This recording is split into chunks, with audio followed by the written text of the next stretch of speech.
أن لا إله إلا الله وحده لا شريك له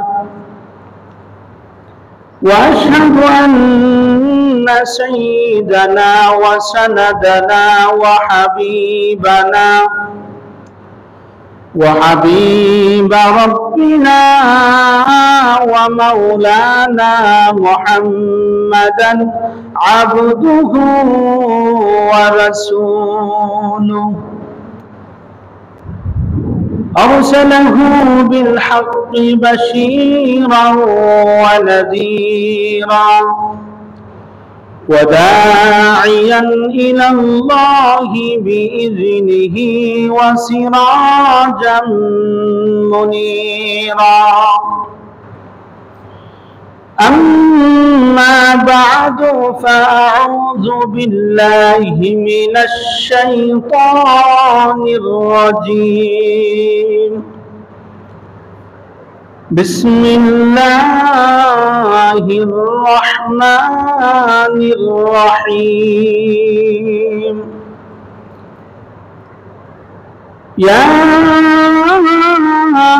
أيها الذين آمنوا إذا نودي للصلاة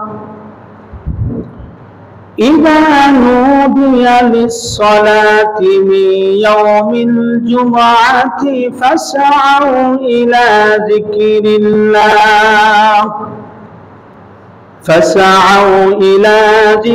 الله وذروا البيع ذلكم خير لكم إن كنتم تعلمون صدق الله العظيم.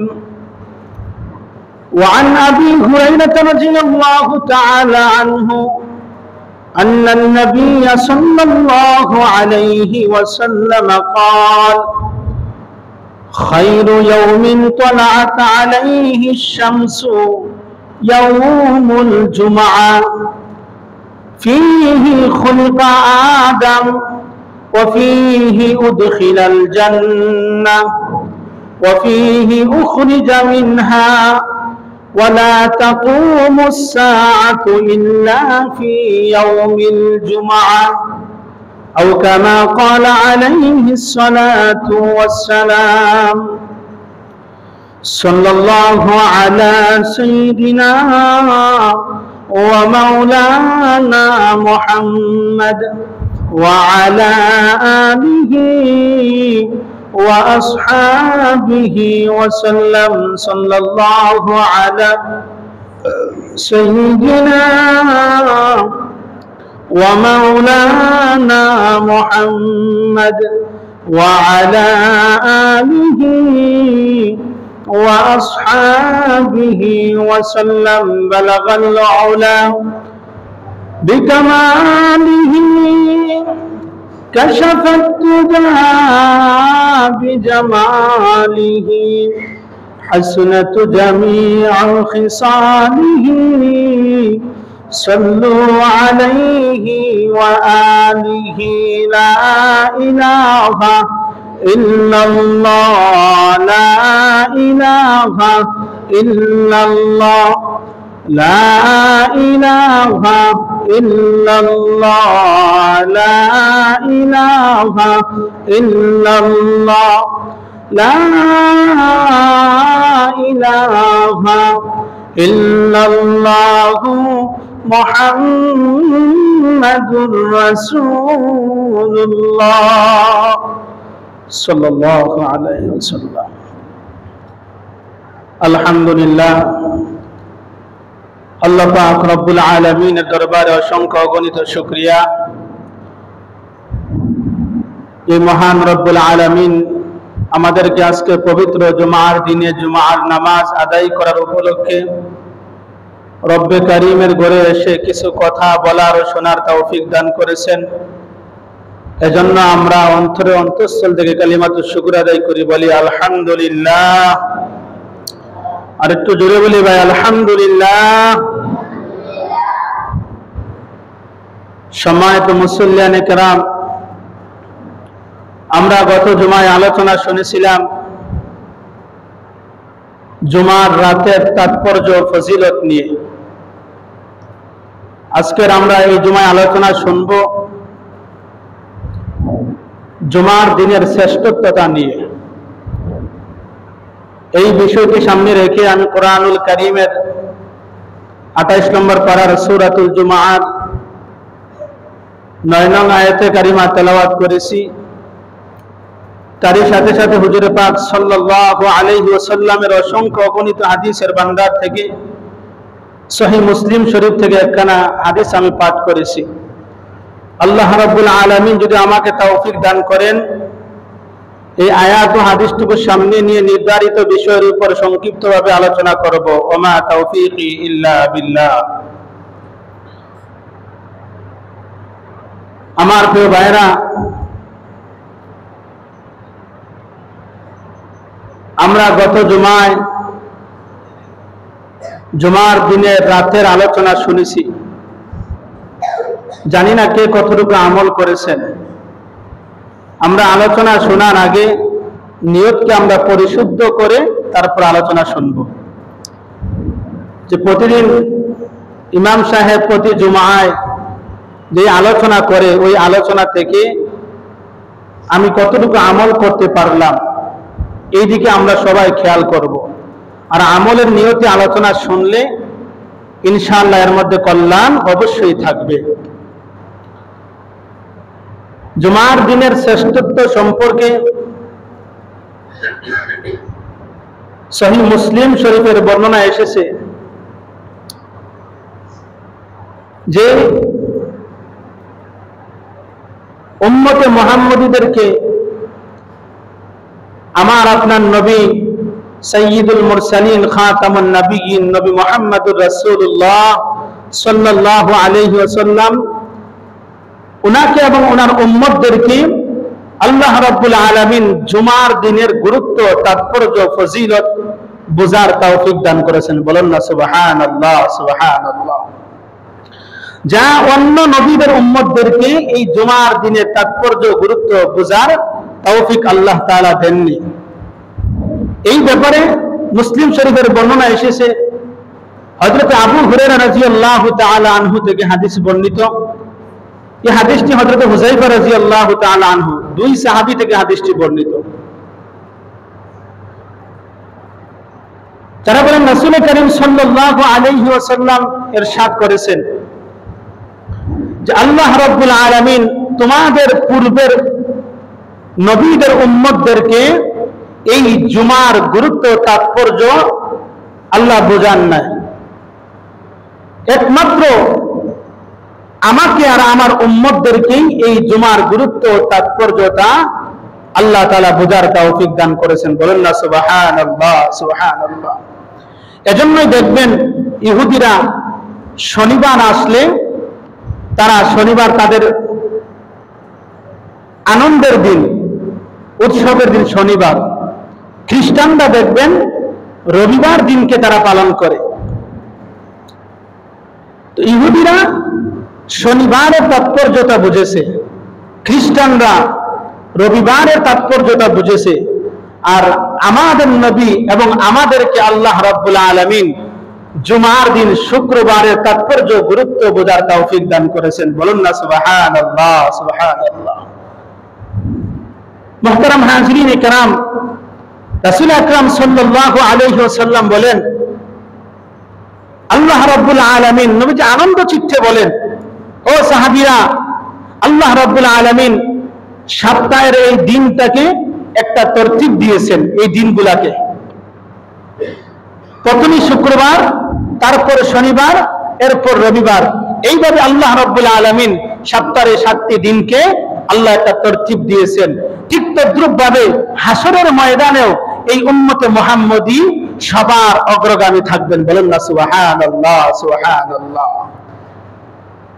অন্যান্য নবী এবং উম্মতেরা, অন্যান্য নবীদের উম্মতেরা দুনিয়াতে আগে এসেছেন, উম্মতগণ তারা আগে এসেছেন, আমরা আসছি পরে। কিয়ামতের ময়দানে সর্বপ্রথম নবী মুহাম্মদ রাসূলুল্লাহ সাল্লাল্লাহু আলাইহি ওয়াসাল্লামের উম্মতদের ফয়সালা হওয়ার আগ পর্যন্ত আর অন্য কোন নবীর উম্মতদের ফয়সালা হবে না। সুবহানাল্লাহ, সুবহানাল্লাহ। এই উম্মতের এটা বিশেষ একটি মর্যাদা। মুহতারাম হাজিরিনে কেরাম, জুমার দিনের দ্বিতীয়, এই জুমার দিন শ্রেষ্ঠ হওয়ার দ্বিতীয় কারণ হইল এই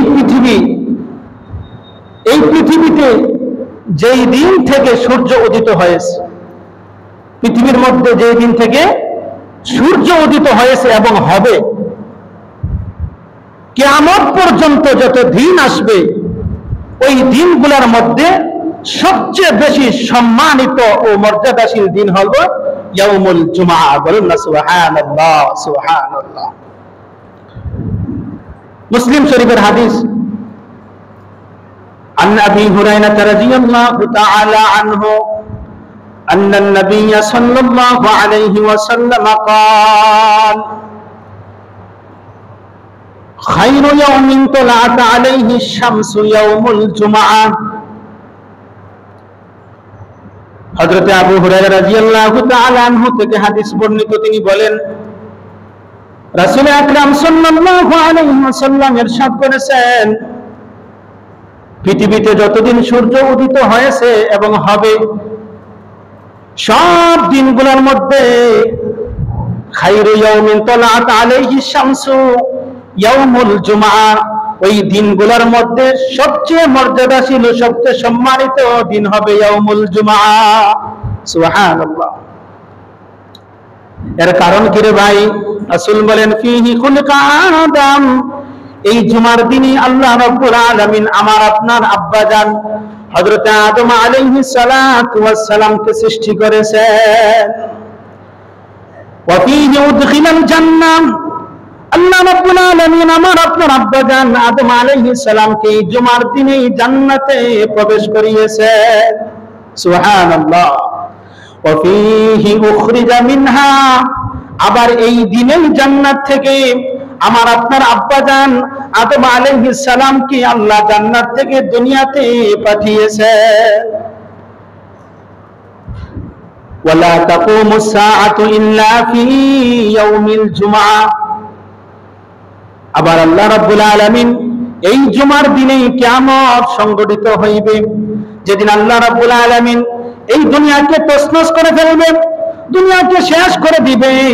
ওই দিনটার নাম হবে ইয়াউমুল জুমআ।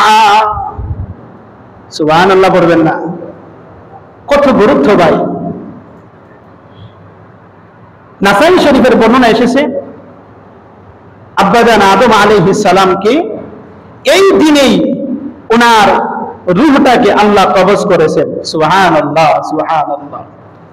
আদম আলাইহিস সালামকে এই দিন সৃষ্টি করেছেন, আবার এই দিনে ওনাকে জান্নাত আল্লাহ রাব্বুল আলামিন পাঠিয়েছেন, জান্নাত থেকে আবার জমিনের মধ্যে এই জুমার দিনে আল্লাহ তাআলা পাঠিয়েছেন, আবার ওই দিনে আদম নবীর জানটাকে আল্লাহ কবজ করেছেন। ওই দিনটার নাম কি ভাই? কথা বলেন। জুমার দিন, শুক্রবারের দিন। তো এই দিনের তাৎপর্যটা আছে কিনা ভাই? গুরুত্ব আছে কিনা? জুমার দিনের দ্বিতীয় তাৎপর্য, গুরুত্ব দেখেন। এই দিনটাকে, এই জুমার দিন আল্লাহ রাব্বুল আলামিন বিশেষভাবে এই উম্মতে মুহাম্মদীদের জন্য সাপ্তাহিক ঈদের দিন হিসাবে ঘোষণা দিয়েছেন। সুবহানাল্লাহ, সুবহানাল্লাহ।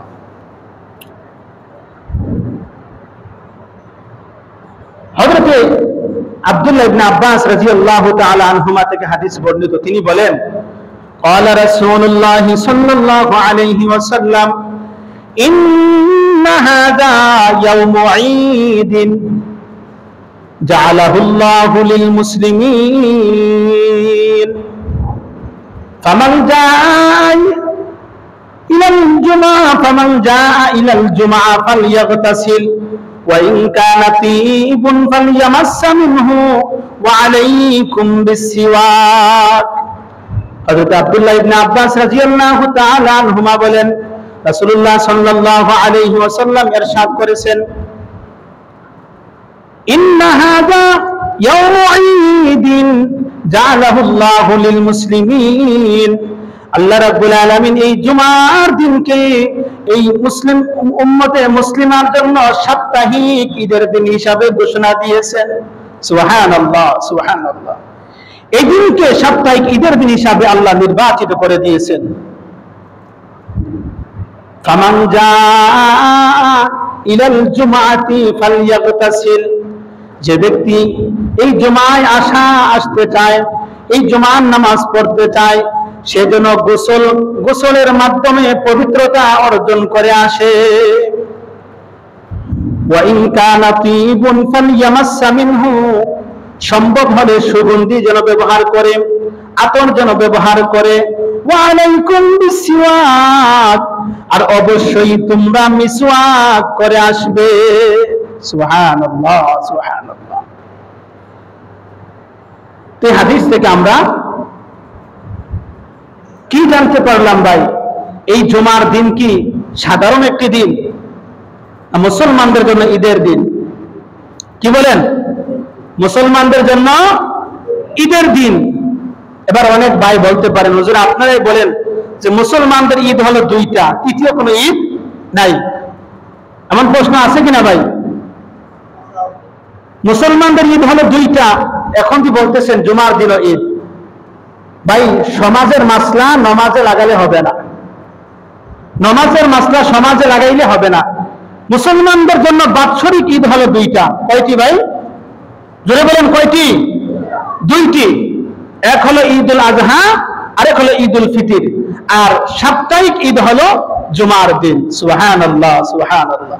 এটা হলো সাপ্তাহিক ঈদ, এটা বাৎসরিক ঈদ নয়। এখন বাৎসরিক ভাবে তৃতীয় আরেকটা ঈদ আমরা দেখতে পাই কিনা ভাই? কিছু মুসলমান ভাইয়েরা ঈদে মিলাদুন নবী নামে একটা ঈদ করে থাকেন। সকল ঈদের সেরা ঈদ ঈদে মিলাদুন নবী বলে থাকে কিনা ভাই? কথা বলেন। আপনারা নিজের জ্ঞান দিয়ে বুঝবেন যে আমি এই হুজুরকে পছন্দ করি, এই হুজুর যেটা বলবো এটাই আমি বিশ্বাস করব, এমন অন্ধভক্ত হবেন না ভাই। কোরআন হাদিস কি বলে ওই দিকে আপনারা খেয়াল করবেন, ওই দিকে লক্ষ্য করবেন। এখন দেখেন যে ঈদ আমরা কিছু ভাই যে ঈদে মিলাদুন নবী নামে যে ঈদ করে থাকেন, এই ঈদ আল্লাহ রাসূল সাল্লাল্লাহু আলাইহি ওয়াসাল্লামের ইন্তেকালের পর 600 বছর পর্যন্ত এই ঈদের কোনো খবর ছিল না, কেউ পালন করে নাই। 600 বছর পর ইরাকের মুসলিম শহরে এক ব্যক্তি ছিল, সাইদ ইবনে মুজাফফর কুরকি, তুর্কি তার ওনার নাম, ওনার উপাধি ছিল। ওই ব্যক্তি দেখলেন তৎকালীন সময়ে যে খ্রিস্টানরা তাদের নবী ঈসা আলাইহিস সালামের জন্মদিবস পালন করতেছে। কি পালন করতেছে ভাই? জন্মদিবস পালন করতেছে। কত বছর পরে? 600 বছর পরে জন্মদিবস পালন করতেছে। তখন তিনি ভাবলেন তারা তাদের নবীর জন্মদিবস পালন করে, আমিও যদি আমাদের নবীর জন্মদিবস পালন করি তাহলে এটা তো মহান একটা বিষয়। তিনি আবার আলেম ছিলেন না, আলেম ছাড়া সমাজের মানুষ কি কথা শুনবে? কথা বলেন। চিন্তা করলেন একজন আলেমের নিকটবর্তী হই। তখন উমর নামে একজন আলেম ছিলেন, উনার নাম হলো উমর, যার মাধ্যমে ঈদে মিলাদুন নবী প্রচলন শুরু হয়েছে। উনি একজন দালাল মার্কা হুজুর ছিলেন। দেখেন ভালো কাজটাও হুজুরদের দিয়ে উদ্বোধন করা হয়, যে সমাজের মধ্যে ফিতনা হুজুরদের দিয়ে উদ্বোধন করা হয়। উনাকে তিনি সেট করলেন যে হুজুর আমি বললে তো কেউ ঈদে মিলাদুন নবী সারাদিন বলতে পারবেন, কেউ পালন করবে না, কেউ পালন করবে না। আপনি যদি ফতোয়া দেন তাহলে সবাই ঈদে মিলাদুন নবী পালন করবে। এবার হুজুর ফতোয়া দিয়ে দিলেন আগামী বছর থেকে আমরা সবাই ঈদে মিলাদুন নবী পালন করব, ঈদে মিলাদুন নবী আমরা আদায় করব। আগামী বছর আসার আগে মুহররম মাস থেকে শুরু হয়ে গিয়েছে তাদের সেই অনুষ্ঠানের কার্যক্রম। 5 তলা বিশিষ্ট একটা গম্বুজ তারা বানিয়েছেন। ওই গম্বুজ বানিয়ে এখানে একটা গদি দিয়ে পীর সাহেবকে বসাইয়া এরপর ওইখান থেকে ঈদে মিলাদুন নবীর তারা শুরু করেছেন, র্যালি বের করেছেন। আচ্ছা ভাই বলেন, রাসূলুল্লাহ সাল্লাল্লাহু আলাইহি ওয়াসাল্লামের জন্ম হয়েছে এই বলে কোনো মুসলমান কি অসন্তুষ্ট থাকতে পারে? কথা বলেন। সারা বছর নিয়ে খবর নাই, 12 রবিউল আউয়াল মাস আসলে তোমাদের ঈদে মিলাদুন নবী নাম দিয়ে তোমরা জিলাপি খাওয়ার অনুষ্ঠান করো, তোমরা আনন্দ উৎসব করো, সারা বছর খবর নাই। বেঈমান কাফেররা আমার রাসূলকে নিয়ে গালি দেয়, কই তোমাদের তো কোনো মিছিল আমরা দেখি না। নিরপেক্ষভাবে ভাই কথাগুলো বুঝবেন। আমি কাউকে খাটো করার জন্য কথাগুলো বলতেছি না, কোরআন হাদিস যা বলে আপনারা তা শুনবেন। এবার দেখেন, আমি একটি সংক্ষেপে একটি উদাহরণ দিই আপনাদেরকে। আপনার একজন সন্তান হয়েছে, বিয়ে শাদীর পর একটা সন্তান পেয়েছেন, আপনি একটা পুত্র সন্তান পেয়েছেন, অথবা আপনি একজন কন্যা সন্তান পেয়েছেন। যাই হোক, একটি সন্তান আপনি পেয়েছেন। আজকে কয় তারিখ ভাই? অক্টোবর মাসের 10 তারিখ। ধরে নেন আজকে আপনি একজন সন্তানের বাবা হয়েছেন, পিতা হয়েছেন। আপনি এই সন্তান পেয়ে আপনি খুশি না বেজার? কথা বলেন না কেন? খুশি না বেজার? খুশি। আপনি আনন্দ করেন, মিষ্টি বিতরণ করেন। 1 বছর যখন পার হয়ে যাবে, ওই ঠিক তদ্রুপভাবে বাদের বছর অক্টোবর মাসের 10 তারিখ আসলে আপনার ভিতরে আনন্দ আসবে না কষ্ট আসবে? কথা বলেন না কেন? আনন্দ আসবে যে আমার সন্তানের 1 বছর পূর্ণ হয়ে গিয়েছে, শুকরিয়া আদায় করবেন। এইভাবে 1 বছর, 2 বছর, 3 বছর, 5 বছর, যদি 2030 সালের মধ্যে 2030 সালের অক্টোবর মাসে আপনার ওই সন্তানটা অক্টোবর মাসের 10 তারিখে মারা যায়, তাহলে পরের বছর 2031 সালের অক্টোবর মাসের 10 তারিখ যখন আসবে, তখন কি আপনার সন্তানের জন্য আপনি খুশি হবেন না কষ্ট পাইবেন? কথা বলেন না কেন? কষ্ট আসবে না আনন্দ আসবে? কষ্ট আসবে। সে ব্যথিত হবে, আহারে আমার এই সন্তানটা এই দিন ইন্তেকাল করেছেন। না ওই দিন উপলক্ষে তিনি কেক কাটবেন? কথা বলেন না, কেক কাটবেন নাকি? না মিছিল করবেন? সে কষ্ট পাইবেন, সন্তানের জন্য দোয়া করবেন, আল্লাহ তাআলার কাছে ফরিয়াদ করবেন। আমার প্রিয় ভাইরা, রবিউল আউয়াল মাসের 12 তারিখ নবীজির জন্ম নিয়ে উলামায়ে কেরামদের মধ্যে দ্বিমত আছে। আমি গত বছর বিস্তারিতভাবে আলোচনা করেছি। 8টা মত পাওয়া যায় নবীজির জন্ম তারিখ নিয়ে। এর মধ্যে আপনার একটি হলো প্রসিদ্ধ, আরেকটি হলো সুপ্রসিদ্ধ। বিশুদ্ধ মত হলো 8 তারিখ, 8 রবিউল আউয়াল নবীজির জন্ম। আর প্রসিদ্ধ হয়েছে 12 রবিউল আউয়াল মাস, আউয়াল হলো নবীজির জন্ম দিবস। কিন্তু ভাই নবীজির ওফাত, নবীজির ইন্তেকাল 12 রবিউল আউয়াল মাসে যে হয়েছে, এতে কোন উলামায়ে কেরামের দ্বিমত নেই, কোন উলামায়ে কেরামের দ্বিমত নেই। কিন্তু জন্ম দিবস নিয়ে দ্বিমত আছে কিনা ভাই? যেটার মধ্যে দ্বিমত নেই 12 রবিউল আউয়াল মাস, আমি ধরে নিলাম ভাই নবীজির জন্ম 12 রবিউল আউয়াল মাসে হয়েছে, আবার 12 রবিউল আউয়াল মাসে নবীজির ইন্তেকাল হয়েছে। এখন তো 12 রবিউল আউয়াল মাস আসলে আপনি ব্যথিত হওয়ার কথা, আপনি কষ্ট পাওয়ার কথা, আহারে এই দিনে আমার রাসূল দুনিয়া থেকে বিদায় নিয়ে চলে গেছেন। এই কথাগুলি বললেই আমাদেরকে বলে তারা গোস্তাকে রাসূল, রাসূলের দুশমন, রাসূলকে গালি দেয়, নবীজির ভালোবাসা তাদের মধ্যে নেই। আমাদের দেশে 2টা ফল রয়েছে, একটি হলো আনারস, আরেকটি হলো বেদানা। রসে ভরা ফলের নাম রাখে আনারস, আর দানায় ভরা ফলের নাম হলো বেদানা, যেটাকে বলা হয় দানা বিহীন, দানা ছাড়া। আসলে কি দানা ছাড়া না দানায় ভরা? সুন্নতে ভরা যারা তাদেরকে রাখে ওয়াহাবি, আর সুন্নত খালি যারা, সুন্নত ছাড়া যারা, তাদেরকে তাদের নাম দিয়েছে সুন্নি। এই হলো আমাদের সমাজের অবস্থা। যাই হোক ভাই, অন্যদিকে আলোচনা চলে গিয়েছে। বলেছিলাম জুমার দিনের তাৎপর্য, ফজিলত। এই জুমার দিন এমন একটি মুহূর্ত রয়েছে, এমন একটি সময় রয়েছে, যেই সময় কোন মুসলিম বান্দা তার রবের কাছে ফরিয়াদ করবে, কল্যাণকর কোনো কিছু চাইবে, আল্লাহ রাব্বুল আলামিন অবশ্যই তাকে তা দান করবেন। আল্লাহ খালি হাতে ফিরিয়ে দিবেন না। বলুন না সুবহানাল্লাহ, সুবহানাল্লাহ। রাসূলুল্লাহ সাল্লাল্লাহু আলাইহি ওয়াসাল্লাম ইরশাদ করেন, ইন্না ফিল জুমআতি লাসাআতান লা ইউয়াফিকুহা মুসলিমুন। জুমার দিন এমন একটি দিন রয়েছে, এমন একটি মুহূর্ত রয়েছে, আল্লাহ রাসূল বলেন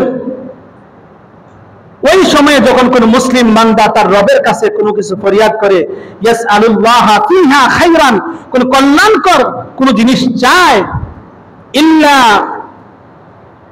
ইয়াতাহু ইয়াহু, আল্লাহ তাআলা অবশ্যই তাকে তা দান করেন। আল্লাহ তাআলা তাকে খালি হাতে ফিরিয়ে দেন না। বলুন না সুবহানাল্লাহ, সুবহানাল্লাহ। মুহতারাম হাজিরিনে কেরাম, এজন্য এই সময়টুকু কোন সময়, এই সময়টা ভাই কোন সময়, এই ব্যাপারে দুইটি মত পাওয়া যায়। একটি হলো,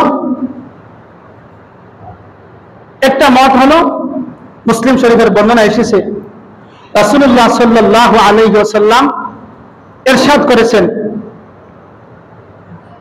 যে হযরত ইবনে উমর রাদিয়াল্লাহু আনহু বলেন, হযরত আবু বুরদা রাদিয়াল্লাহু তাআলা আনহুকে, ওনার বাবা হযরত আবু মুসা আশআরী রাদিয়াল্লাহু তাআলা আনহু, ওনার বাবা হযরত আবু মুসা আশআরী রাদিয়াল্লাহু আনহুকে, তোমার বাবা যে আবু বুরদাকে বললেন, তোমার বাবা যে রাসূলুল্লাহ সাল্লাল্লাহু আলাইহি ওয়াসাল্লাম থেকে জুমার দিন বিশেষ একটি মুহূর্ত ও তাৎপর্য সম্পর্কে যে একটি হাদিস বর্ণনা করেছেন, ওই হাদিসটুকু তুমি কি শুনেছো? হযরত আবু বুরদা রাদিয়াল্লাহু তাআলা আনহু বললেন, হ্যাঁ আমি শুনেছি। উমর রাদিয়াল্লাহু আনহু, আব্দুল্লাহ ইবনে উমর রাদিয়াল্লাহু আনহু বললেন, ওই সময়টুকু কোন সময়? তখন তিনি বললেন যে এই সময়টুকু হলো খতিব সাহেব যখন মিম্বরের মধ্যে বসে, ওই মিম্বরে বসার পর থেকে নিয়ে জুমার সালাত শেষ হওয়া পর্যন্ত, এই মধ্যবর্তী সময়ে যখন কোনো বান্দা কোনো কিছু চায়, তখন আল্লাহ অবশ্যই তার দোয়া কবুল করে নেন। বলেন না সুবহানাল্লাহ, সুবহানাল্লাহ। ওই দোয়া আল্লাহ তাআলার ফিরিয়ে দেন না। আরেকটি হাদিস বর্ণনা রয়েছে, এটা হলো নাসাই শরীফের হাদিস, হযরত জাবের ইবনে আব্দুল্লাহ রাদিয়াল্লাহু তাআলা আনহু থেকে। তিনি বলেন, রাসূলুল্লাহ সাল্লাল্লাহু আলাইহি ওয়াসাল্লাম ইরশাদ করেছেন, জুমার দিন আসরের পর থেকে নিয়ে সূর্য ডোবার আগ পর্যন্ত এই সময়টাকে তোমরা দোয়ার জন্য বেছে নাও। এতে বোঝা যায় এই সময়ের মধ্যে দোয়া কবুল হওয়ার সম্ভাবনা রয়েছে, এটা বিশেষ মুহূর্ত হওয়ার সম্ভাবনা রয়েছে। এই দুই সময় হাদিস দ্বারা প্রমাণিত হয়। এছাড়া আমরা জুমার দিন বেশি বেশি করে আল্লাহ তাআলার কাছে দোয়া করব তো ইনশাআল্লাহ। মুহতারাম হাজিরিনে কেরাম, আজকে আমাদের কি অবস্থা ভাই দেখেন। জুমার দিন আসলে আমরা কাজে কর্মের মধ্যে লিপ্ত থাকি। জুমার দিনও যে আমরা আগে মসজিদে আসি, মনটা চায় না। দেখেন, এই জুমার নামাজ আদায় করা হলো ফরজ, তবে অন্যান্য নামাজের মধ্যে নয়। অন্য ফরজ নামাজের চাইতে এই জুমার নামাজের গুরুত্ব তাৎপর্যটা আরো বেশি। সুবহানাল্লাহ। এই সম্পর্কে আল্লাহ রাব্বুল আলামিন সূরাতুল জুমার 9 নম্বর আয়াতে কারিমার মধ্যে বলেন, ইয়া আইয়ুহাল্লাযীনা আমানু, হে মুমিনগণ, হে ঈমানদারগণ, ইযা নুদিয়া লিস-সালাহ মিন ইয়াউমিল জুমআ, যখন জুমার দিন মুয়াজ্জিন সাহেব যখন জুমার দিন তোমাকে আহ্বান করবে জুমার নামাজ আদায় করার জন্য, আযানের মাধ্যমে তোমাকে যখন আহ্বান করা হবে, ফাসআউ ইলা যিকরিল্লাহ, তখন তোমরা দ্রুত বেগে তোমরা আল্লাহর দিকে ধাবিত হও, আল্লাহর দিকে তোমরা ধাবিত হও, তোমরা তাড়াতাড়ি মসজিদে চলে আসো। ফাসআউ ইলা যিকরিল্লাহি ওয়া যারুল বাই', তোমাদের দোকান বন্ধ করে দাও, ব্যবসা বন্ধ করে দাও, সমস্ত কাজ বন্ধ করে তোমরা আল্লাহর দিকে ধাবিত হও, আল্লাহর জিকিরের দিকে ধাবিত হও। ইন কুনতুম তা'লামুন, যদি তোমরা জানতে এটা তোমাদের জন্য কতটা কল্যাণ, যদি তোমরা তা জানতে। সুবহানাল্লাহ, সুবহানাল্লাহ। আমার প্রিয় ভাইরা,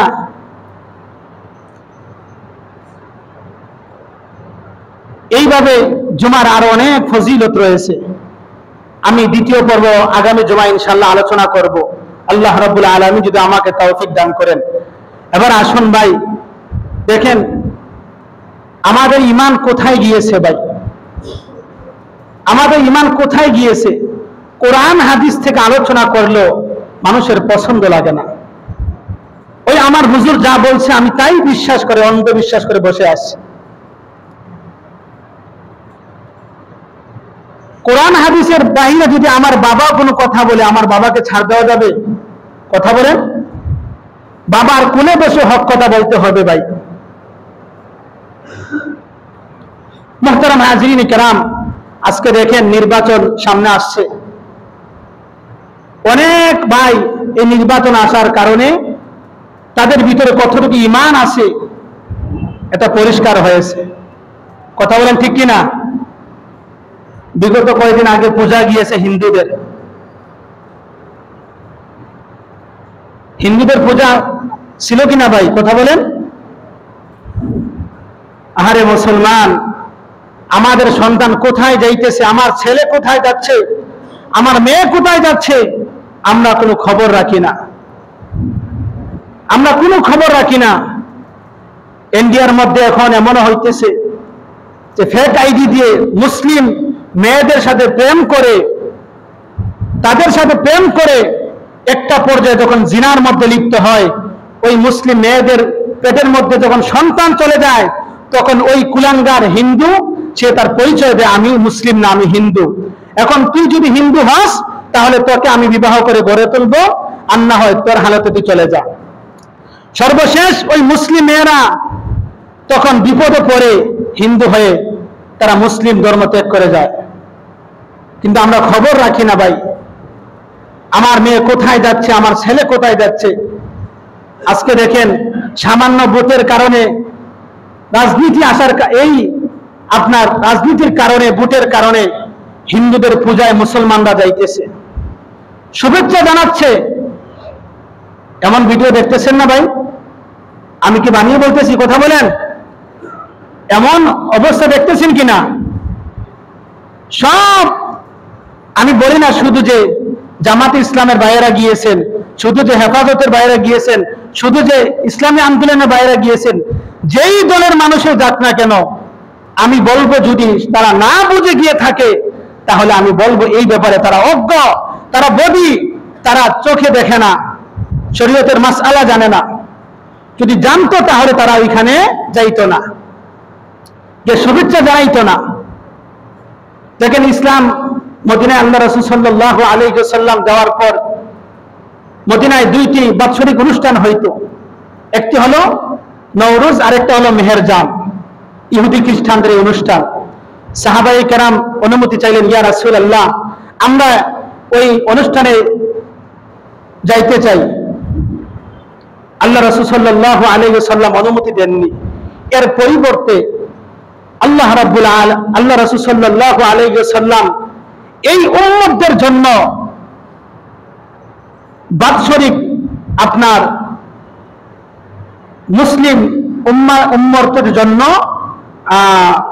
এটাকে বলা হয় যে এর চেয়ে 1000 গুণ বানিয়ে আল্লাহ রাসূল সাল্লাল্লাহু আলাইহি ওয়াসাল্লাম এই উম্মতের জন্য বাৎসরিক দুইটা অনুষ্ঠান দিয়েছেন, অফার দিয়েছেন। এর হলো একটা হলো ঈদুল আজহা আর একটা হলো ঈদুল ফিতর। এখান থেকে বোঝা যায় সাহাবায়ে কেরামদের যেহেতু অনুমতি নাই ইহুদি খ্রিস্টানদের আপনার কোন অনুষ্ঠানে অংশগ্রহণ করার, তাহলে আপনি কেমন মুসলমান ভাই? আপনি কার আদর্শ লালন করতেছেন? আল্লাহ রাসূল সাল্লাল্লাহু আলাইহি ওয়াসাল্লাম মদিনায় গিয়ে যখন দেখলেন যে 10ই মুহররম আশুরা রোজা আমরা রাখি কিনা ভাই, আশুরা রোজা আমরা রাখি কিনা? 10ই মুহররম গিয়ে দেখে ইহুদিরা একটা রোজা পালন করে। কয়টি রোজা? একটি রোজা পালন করে। রাসূল সাল্লাল্লাহু আলাইহি ওয়াসাল্লাম সাহাবায়ে কেরামদেরকে বললেন, খালিফুল ইয়াহুদা ওয়া সুমুত তাসিআ ওয়াল আশিরা, তোমরা ইহুদিদের বিরোধিতা করো আর মুহররমের 9 ও 10 তারিখের রোজা রাখো। সুবহানাল্লাহ বলুন। এইভাবে হাদিস ঘাটাঘাটি করলে অনেক হাদিসের মধ্যে রয়েছে খালিফুল ইয়াহুদা ওয়ান নাসারা, তোমরা ইহুদি ও নাসারাদের বিরোধিতা করো। আবু দাউদ শরীফের এক বর্ণনা এসেছে খালিফুল মুশরিকিন, তোমরা মুশরিকের বিরোধিতা করো, দাড়ি লম্বা রাখো আর মুছ খাটো করো। আরেক হাদিসের মধ্যে আসছে আল্লাহ রাসূল সাল্লাল্লাহু আলাইহি সাল্লাম ইরশাদ করেন, ইজতানিবু আ'দা আল্লাহিল ইয়াহুদা ওয়ান নাসারা ফি ঈদিহিম ইয়াওমা জামঈহিম, তোমরা আল্লাহর দুশমন ইহুদি ও নাসারাদের অনুষ্ঠানে তোমরা যেও না। এটাকে আমার চাপার জোরে বলতেছি, কথা বলেন। এই ইহুদি এবং খ্রিস্টানরা তারা কার দুশমন? আল্লাহর দুশমন। ইজতানিবু আ'দা আল্লাহিল ইয়াহুদা ওয়ান নাসারা ফি ঈদিহিম ইয়াওমা জামঈহিম, তাদের কোন অনুষ্ঠানে তোমরা যাও না। কেননা আল্লাহ রাসূল বলেন তাদের উপর আল্লাহ তাআলার গজব পতিত হইবে। নাউযুবিল্লাহ বলুন না, তাদের উপর আল্লাহ তাআলার গজব নাজিল হইবে। ফাখশা আই ইউসিবাকুম, আমি এই ভয় করতেছি যে এই মুসিবত তোমাদের উপরও পড়ে কিনা। আপনি মুসলমানের সন্তান, ওই কিছু ভাই তো হিন্দুদের পূজায় গিয়ে সংবর্ধনাও দিয়েছেন কিনা ভাই? একজন তো বলেই ফেললেন যে তোমাদের রোজা আর আমাদের, তোমাদের পূজা আর আমাদের রোজা। নাউজুবিল্লাহ বলুন। তোমাদের পূজা আর আমাদের রোজা। আচ্ছা ভাই, গাভীর মুত আর কি জমজমের পানি কি এক হইতে পারে? কথা বলেন না কেন? গাভীর মুত আর জমজমের পানি কি এক হইতে পারে? তারা গাভীর মুতকে পবিত্র বলে, আর আমাদের কাছে জমজমের পানি পবিত্র। ওই গাধাই তো না বুঝে বলছে কথাটা। যদি সে বুঝে এই কথা বলে, আরেকজন বলেছে কি যে তোমাদের আজান আমাদের আজান আর তোমাদের উলু।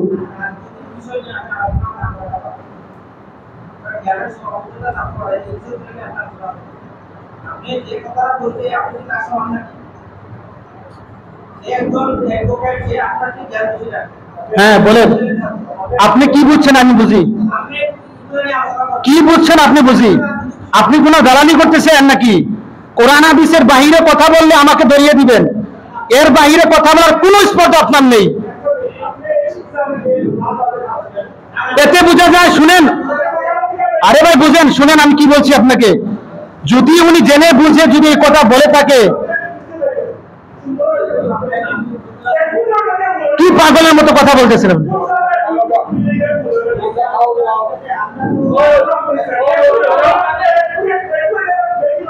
আপনি ওনার দাঁড়ান নাকি?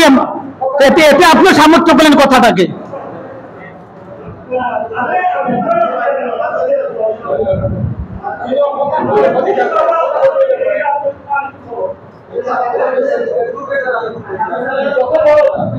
বসেন ভাই, বসেন বসেন বসেন বসেন ভাই, আমি বিনয়ের সাথে বলতেছি, যদি আপনি জেনে বুঝে কথাটা বলে থাকেন তাহলে আপনি তওবা করতে হবে। কারণ আমি কোরআন হাদিসের বাহিরে বলি নাই। চারো মাযহাব একমত, যদি কেউ দিনের একটা বিষয়কে খাটো করে তাহলে সে ইসলাম থেকে খারিজ হয়ে যায়। কথা বলেন ঠিক কিনা? চারো মাযহাব একমত। আপনি কি বুঝে আমার সাথে কথার মধ্যে টেপ দিলেন? আপনি আজান আর পূজা কিভাবে এক হইতে পারে? হিন্দুরা শুনেন ভাই, হিন্দুরা উলু দেয়, উলু দিয়া তারা উ দিয়া বুঝায় রাধা, আর লু দিয়া তারা বুঝায় যে এই রামকৃষ্ণ। তাদের হিন্দু ভাইদের বিশ্বাস হলো যে তারা উলু দিলে এই রাধার কৃষ্ণ এসে তাদেরকে কল্যাণ দেয়। এটা হলো হিন্দু ভাইদের বিশ্বাস।